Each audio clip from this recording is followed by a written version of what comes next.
स्वागत छ साथीहरू ड्रिम अन ग्रासमा। हिजो राति हामीले जे देख्यौँ साक्षात भगवान, परमेश्वर, प्रभु, the myth, the legend, Mahakal, Neelkanth, गाण्डीवधारी Messi scoring his first World Cup hat-trick at the age of 38. 38 guys, that's insane. अब कुरा गरौँ हामी यो गेमको बारेमा। अर्जेन्टिना डिफेन्डिङ च्याम्पियन आफ्नो टाइटल डिफेन्ड गर्नको लागि जाँदै थियो। यो ग्रुप स्टेजको फर्स्ट म्याच थियो against Algeria. My god, and Lionel Messi scored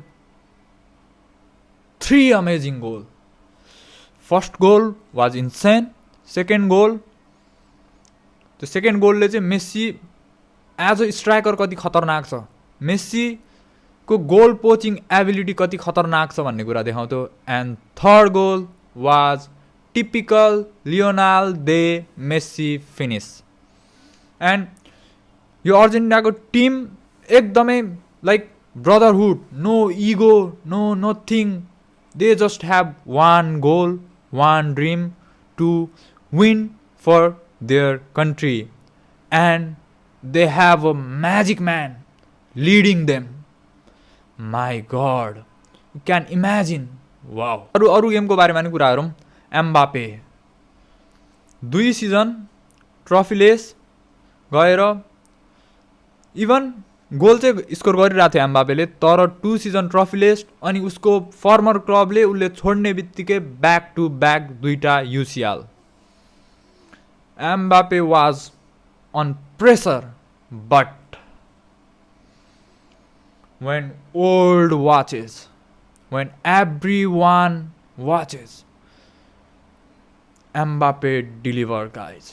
He delivered 2 beautiful goals.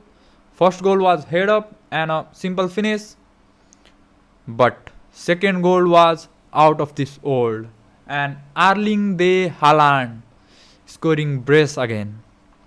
2 goals, 2 beautiful goals, sealing the match, dominating performance, statement performance. But this is the day for Lionel de Messi. No, Mbappe होला त घरमा। The moment Messi step on the field, there is no one bigger than him. He is operating in an insane level God.